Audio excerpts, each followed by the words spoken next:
राज,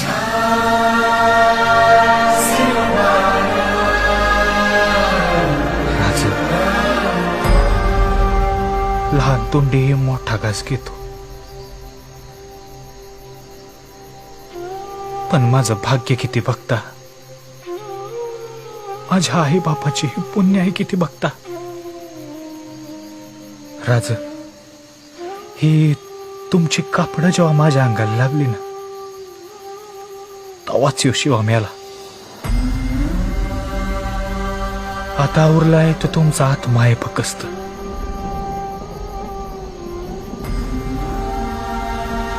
राज, तुमच्या ध्यानात येत नाही, पण मला स्वर्गाचं दर दिसतंय. हो, अजून काय पाहिजे माणसाला? लोक माणूस आयुष्यभर कसा कसा